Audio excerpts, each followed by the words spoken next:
And we're back again with the same SHIT. So, again, the elephant is still in the room. You got Charlamagne on MSDNC, and he's talking with, I never even saw this chick before, but, Al Charlatan is there as well, and they're talking about Ahmed Arbery's case. Now, you've heard Charlamagne spewing his rhetoric about getting something for the vote. You've heard him come out advocating for black people to be armed and whatnot, and he brought that same narrative to this conversation, which the response from the lady was a typical liberal anti-gun response, a typical liberal, I don't want you Negroes to have guns response.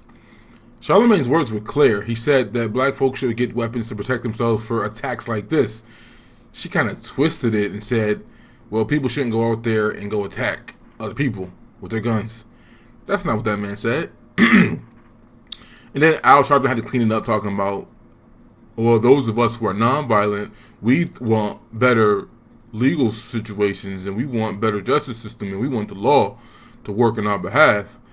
But what does that have to do with the point that Charlamagne made? But you see that in clear day, they're pushing back. Democrats, liberals, are pushing back against the idea of black people taking up their own hands and be responsible for protecting their families and their children, whatever, and their own selves.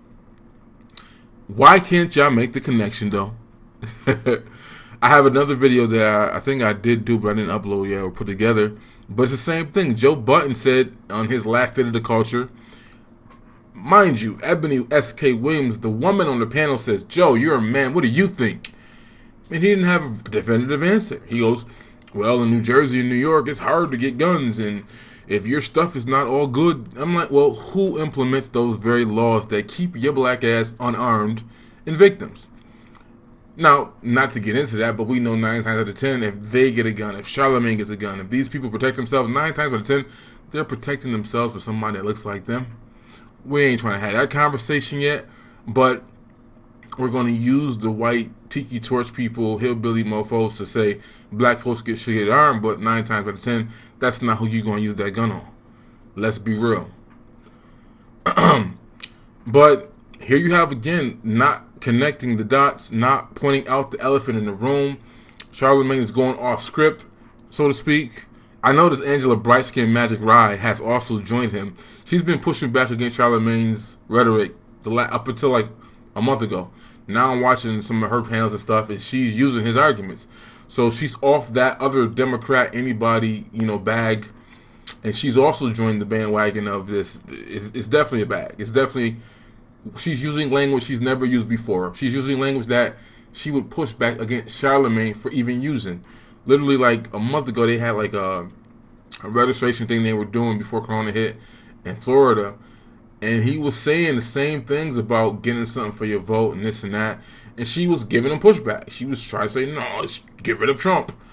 What's the black agenda? Like all the dumb questions, all the people who are going to vote Democrat no matter who, just because they don't like Trump, not caring about actually getting anything tangible in exchange for the vote, which is the whole point of voting in politics. You see what Elon Musk did? Elon Musk said, yo, I want to get my people back to work, or I'm going to leave and go to Texas. He sued, he won. Guess what? California opened back up. He got an exchange. He told the government what he wanted. He told the state what he wanted. They said no. He said, let's go to court. He won in court. And then they capitulated. They folded. I'm sure him threatening to leave to go to Texas and take all those good-ass high-paying jobs to a place that welcomes him gladly. Now, I'm sure Texas is probably tired of all these goddamn liberals coming from New York, Illinois, and Cali coming, making their shit purple and whatnot, and almost getting a Stacey, no, that was Georgia, almost getting a Beto O'Rourke to win in Congress or whatnot. But anyways, that's just my video. I'm going to keep pointing this inconsistency out. I'm going to keep pointing out every time you black liberal men who want to hop on a gun bandwagon now because of the Ahmed Arbery situation, where we should have been talking about gun ownership from day one, when we should have never participated in these gun control debates and arguments because white kids get killed in schools. That should not make me want to give up my weapons or my abilities to protect my family and my person or my property. But since y'all want to jump on the bandwagon now, the Joe Buttons, the Charlamagne the Gods, we gotta keep pointing out that y'all voting for a party or y'all push people to register to vote for a party that is making it harder for you to get guns. And you saw it clear as day. Al Sharpton, who's been very vocal, this man even said we start with the guns and then we go to the knives. So he's very clearly about how he feels about weaponry and citizens being armed. MSDNC has also been clear about how they feel about gun ownership in this country. So this went how I expected it to go, and there's a pushback. But make that connection. Talk about the elephant in the room. When is Charlamagne going to voice like, yo, we about to vote for Joe Biden, but I guarantee you he not in his demands, in his list. And I got another video to show you the matriarchy, the gynocracy of the black community, where a bunch of black women are demanding that Joe Biden give them a black VP and a black woman. He's not going to do both, first of all. He told you he would give you the black Supreme Court judge, which Obama should have did that, but he was a bitch ass, and he got punked out. But he's not going to give you a VP too. He don't even like, the closest you're going to get is Kamala, and she's like, you know what I mean? But make the connection, address the fact that, and I get, like, people really don't get this. Like, yes, there are some black people who are gun owners who do support gun control, which makes no fucking sense to me at all. I like my gun groups gun control free. But I'm saying, when you point this out in the gun group, like, they get offended, like, I'm a Democrat and I'm pro-gun. But a lot of y'all are safe. Y'all live in fucking red states that y'all can buy and do what y'all want to do.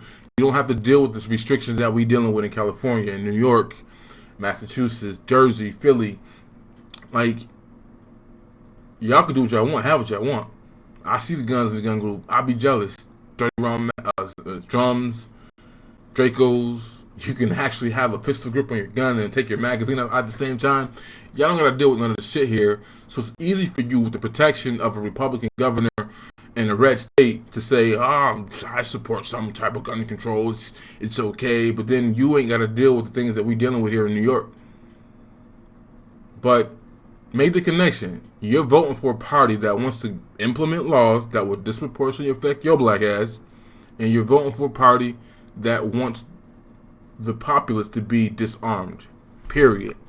You can't run from that shit. You can't hide it. You can't dress it up.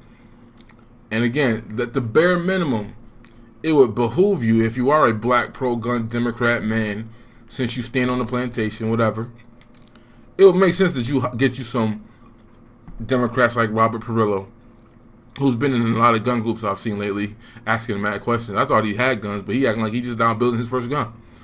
But again, another black person who, although he's always been pro-gun and a blue dog Democrat, he's being extra vocal about gun ownership and stuff after this situation. But I'm saying, I should have been on that. Yeah, I'm late to the party. A lot of people that's running out getting guns and ammo right now that's making all the prices go up and everything is sold out. I digress.